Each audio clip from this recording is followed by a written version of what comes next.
put out a LinkedIn post of a construction scene that we had worked on, and it became really popular. So in this video, what I wanted to do was kind of show you behind the scenes.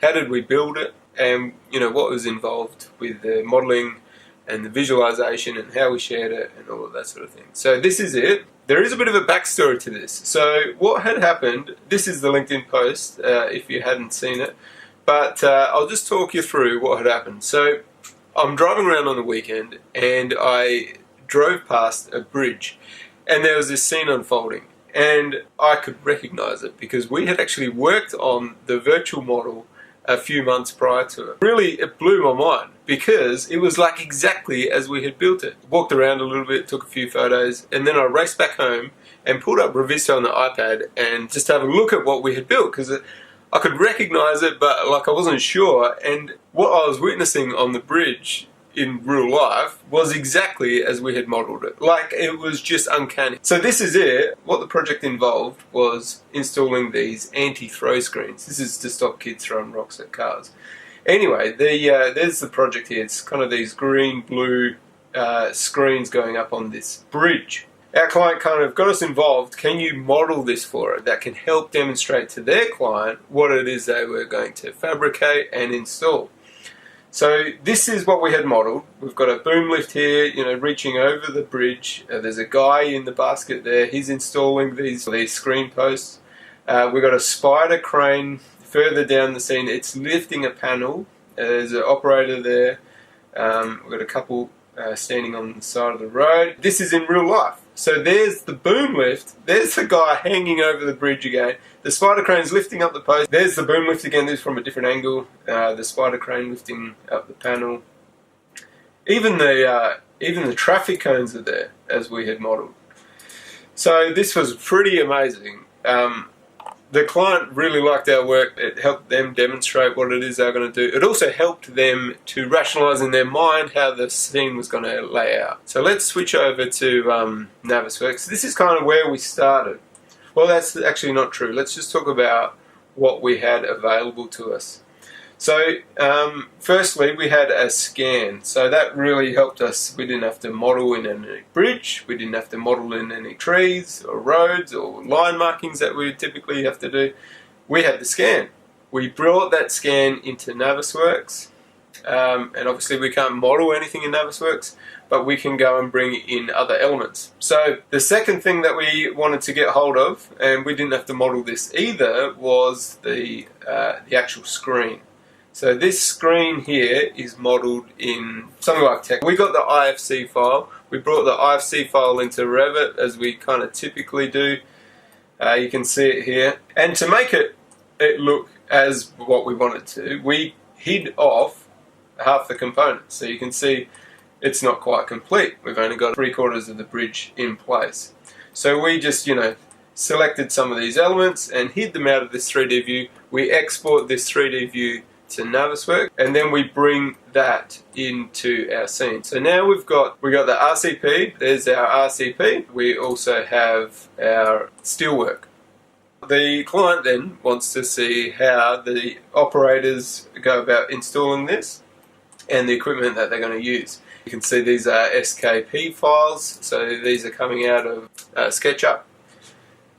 And because we can place these into Navisworks, we just bring them in separately. So this here, we'll just scroll up and here's our boom lift. And we break it down. So once it's into Navisworks, we can separate out all the different elements and then we can start rotating different elements and grab this and then we can, rotate, a part of it, grab, something like that and then just rotate it around. So move, you move different pieces into place. You grab your little guy there, you put him in the basket, and then you grab your spider crane, you move that around so that it looks like it's lifting up a panel. This panel is not like that in Revit, but in Navisworks, so in Revit it looks like this. Okay, there's the panel there, it's in place. But in Navisworks we can grab that panel and we can move it. So we position it into, approximately the right place. We grab a guy there, we go and put in some traffic management. So what we do now is we export this from Navisworks into Revisto. And Revisto is great on so many levels, but one way it really works is it enables the clients or the project team to be able to all be working on the same platform and the same model. So what that means is I can send our file to our client, who can then navigate the model, have a look what we've built, create markups, make suggestions, make comments, make issues, and it doesn't really matter what kind of hardware he has. He doesn't need a great big computer. He can just open it up on his iPad. The new version or newer versions of Revisto enable you to load in point clouds. So the point cloud goes up here, and you can see the construction scene as we've modeled it in Navisworks. The issue tracker, they were able to sort of mark up things that we wanted. So this is before we had modeled the scene as we saw it before. And then you can go and grab your iPad. And so here it is. And we're able to walk around the scene on the iPad. It's fantastic.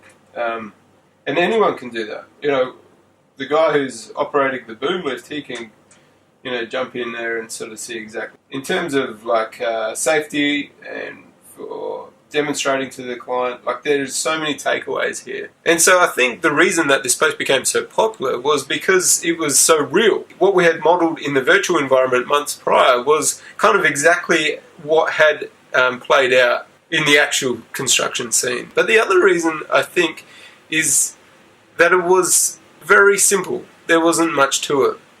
There wasn't much to the modelling. It was so simple and easy. And so in a BIM world where often the projects are complex and they've got to be hospitals and airports and lots of people involved, this was a demonstration down the other end of the scale of how you can do something so simple and be very effective. You can show how you're going to make something. And so that's it really. It was supposed to be simple and quick and easy look at what we had done.